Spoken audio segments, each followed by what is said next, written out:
Hello and welcome. If you are a returning subscriber, hey, real MVP. As you can see, I am fully diving into dressing up for spooky season, and today I am a witch. A good one. I had a cape. It happened. I hope that you are ready for some spooky stories because I have some terrifying experiences from my subscribers that have shared their paranormal encounters with me. I highly suggest staying till the end of the video when I share one of my own scary experiences with you. With that, let's get right into it, and you may want to turn a light on for this one.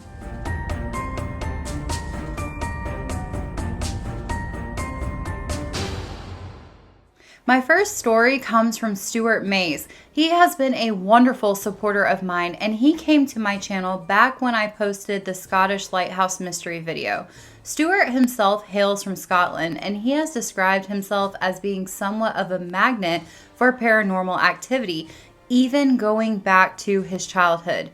As a small child, he remembered laying in his bed and feeling that he was no longer alone, as his room would change temperature and he would snuggle down into his blankets trying to fight off the chill that ran through him. When this began, he would shut his eyes till the morning, too scared to open them, until the night he did.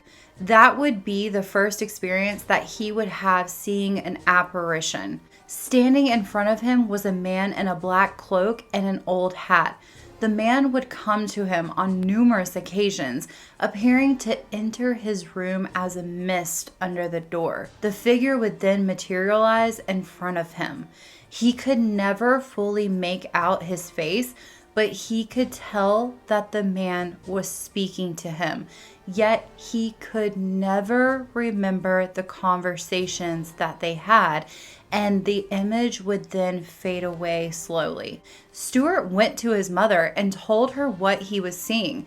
His mother believed him and told him that their housing estate had been farming land since the 1600s. Their 1960s house had possibly been built on the ruins of the farm. Was the farmer trying to get him up to go to work, or was he looking for one of his young sons? As Stuart grew older, he was a recruit infantry soldier in 1992. Stuart was at a 2-week exercise at a base in Scotland. Up in the Highlands of Scotland, it was a wonderful, beautiful night. The night had been very quiet, and Stuart and his good friend that he playfully called Big Jim were on guard duty that night. They had made their rounds and decided that they wanted to sneak out and have a smoke. But being that that is not actually allowed, they had to be really sneaky about it and decided to go behind what was referred to as the toilet block. This was an area that was not in direct view from anyone else, and it was around 2 a.m. The guys got down on the ground. They were laying on their stomachs and they were cupping their hands around the end of the cigarette, that way that nobody could see the light from it. And they would blow the smoke out through the grass, and that would mask any sign of what they were doing. And all the while, both men were looking back and forth, making sure not to get caught. If caught by their superiors, that would bring down a world of pain on them. While laying there on full alert, they suddenly heard loud, angry voices coming from behind the other side of the structure that they were laying in front of. He could hear the voices arguing, and the odd thing is that even though he could hear them clearly, it sounded like a completely different language. Everyone at the base spoke English. Rattled and determined not to get caught, the men quickly put out the cigarettes and threw the buds in their pockets, leaving no evidence behind. Once they had walked a few paces away, they could still hear the arguing and decided to turn back and investigate. They were on guard duty after all. This is where I get the chills. When the men turned the corner of the toilet block, the loud voices seemed to disappear, and the entire structure was completely empty. They stood there in the darkness, completely perplexed. They were happy that they had not been caught, but both men knew that just seconds ago they had heard something that may never have existed in this realm. After this time there, he continued through life until about 10 years later. Stuart had been living life as a normal civilian and was enjoying a relaxing night in front of his TV, as many of us do. Flipping through the channels, he came across a paranormal show about haunted places in Scotland. Piquing his interest, he began watching. To his amazement, the very next place that came on the TV was the very same camp that he had experienced that situation at. He learned that the camp was originally a prisoner of war camp and housed German soldiers. If that wasn't bad enough, it was uncovered that several of the soldiers had been hung by their fellow inmates. Those prisoners or soldiers were hung in that very same toilet block. This place is now a highly known location in Scotland. It is called the Coltobragan Camp or Camp 21. Stuart, thank you so much for sharing this crazy experience with me. It is always so wild to me how other countries are so much older than America, and they have thousands of years of history, war, diseases, crazy stuff, and so many reasons for spirits that have met an untimely end to stick around. The next story comes from a subscriber that every YouTuber would dream of having. Ron Forrest found my channel last year right after I started it, and he has been one of my most loyal supporters. And I can understand his interest in the spooky and unknown, especially after what he has himself experienced. Ron lives in northern Maine, very close to the Canadian border. He loves being outdoors and night camping in the woods, and I myself love that as well, and it is normally very peaceful. But in 2014, that would not be the case. He was coming back after midnight through Route 2A via Hainson Woods in South Aroostook County when he suddenly saw a woman standing on the side of the road in the middle of nowhere. Confused, he slowed down, and what he saw shocked him. A woman in a white dress, pale-looking face devoid of any expressions. Feeling very uneasy, he sped away from the scene. A short time later, and still very creeped out, he felt like there was a presence in the car with him, and he slowly looked up in the rearview mirror, and the same pale face was looking back at him from his back seat. Trying not to drive off the dangerous road in terror, he kept driving and refused to look back again and was probably praying under his breath. Putting the pedal down, he could see the town coming into view, and only then could he muster the courage to look back again. There was nothing. Still very unsettled about what he had just witnessed, he had to know more and try to make sense of it. He began Googling the road and found out that other people had also seen some type of ghostly figures on that same stretch of road at that same time at night. He was able to find out that there is a story that a young couple were driving and that they had an accident. The husband died immediately on impact. His wife managed to get out of the car, but froze to death later. It must be her ghost that's roaming the area, but there is another story, and that is that 2 girls died in a tractor-trailer accident and maybe their ghosts are haunting the road. Whatever the truth is, he has not traveled through that road at night ever since, and I do not blame him. Ron, thank you for being amazing. The next story that I have is from a close friend of mine, and they did want to stay anonymous, and I understand that. And we will refer to her as Kate, and her sister in it, we will refer to her sister as Sarah. So their family had rented out a house in Charleston, South Carolina.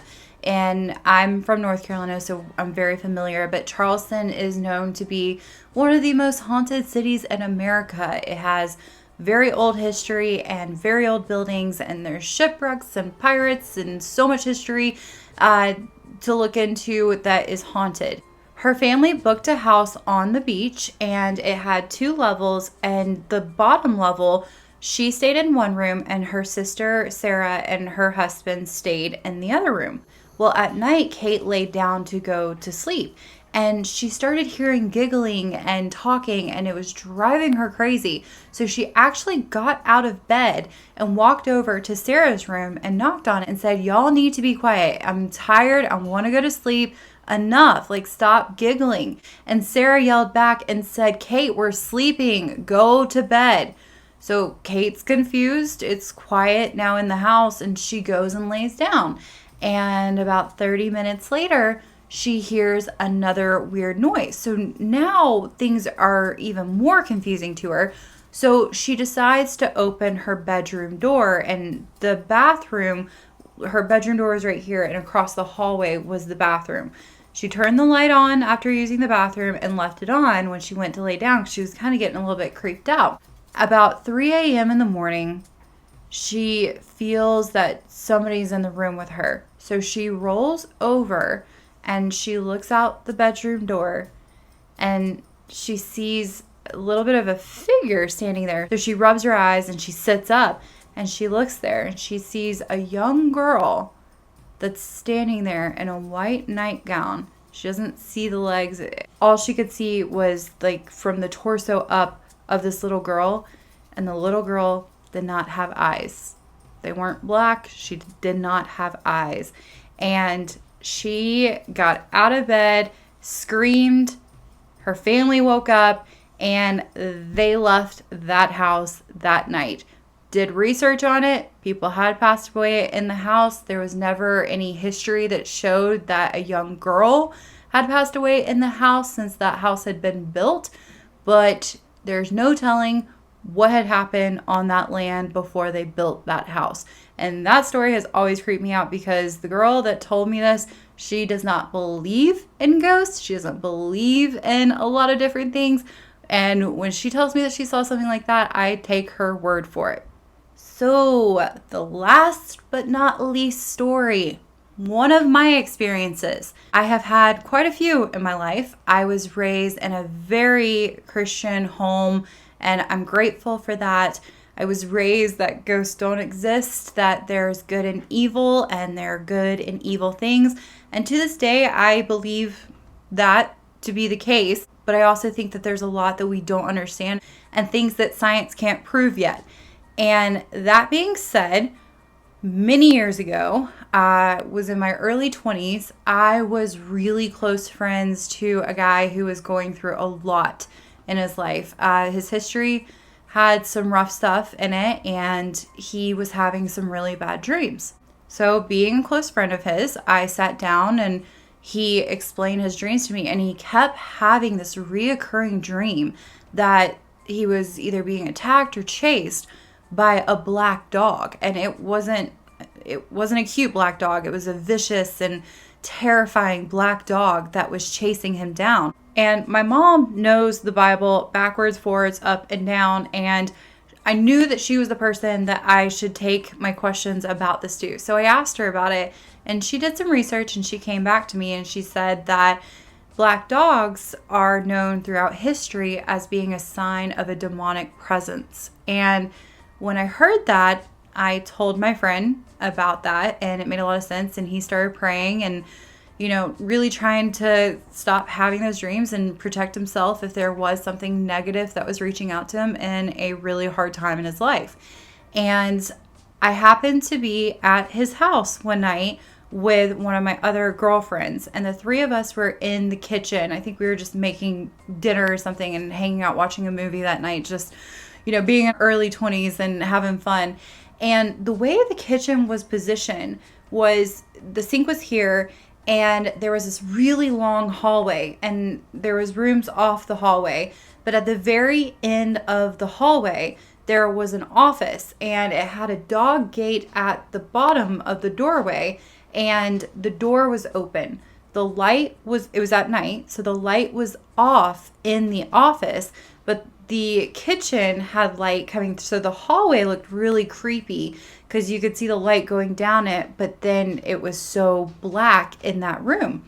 And I don't know what it was about that room, but it was just creeping me out. Like, I just was getting chills and I didn't like it. So I asked my friend, the guy, to go close the door. And joking around with me, he said, "No, are you scared? You're scared of a hallway? You go down there and close it."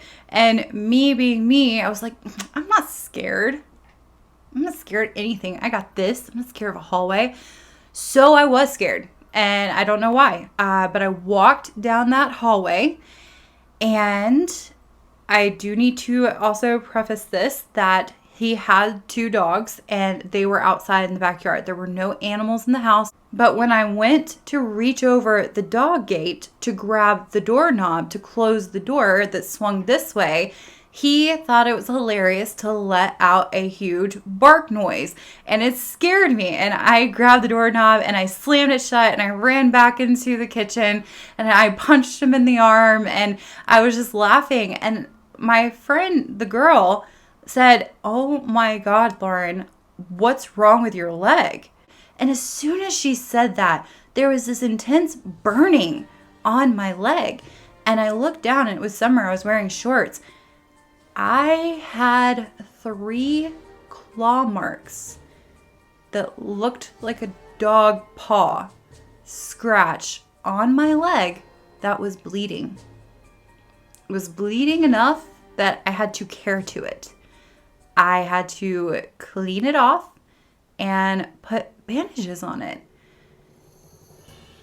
We walked back down that hallway. There was absolutely nothing sharp. We looked at the baby gate. The baby gate was shorter than where the scratches were on my leg. There was no picture frames that were on that level.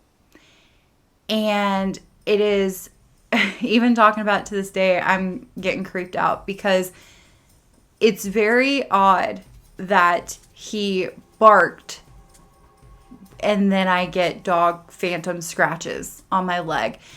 I definitely went and talked to my mom about it. I have no answer to this day what happened in that situation, but that was actually one of the last times I ever went over to that house. And I don't know. If there is a logical explanation, please tell me about it, because I have lost a lot of sleep and I would really love it to be just a simple answer that maybe my hand scratched it in the way, but that wasn't the case. And I didn't have any blood underneath my nails or anything like that, which would happen if I scratched myself that severely.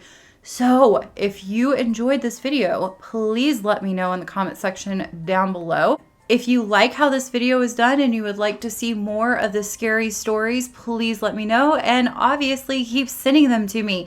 I really enjoy it when it comes from you. Thank you so much for watching. As always, I deeply appreciate you. Have a wonderful day, and I will see you next time.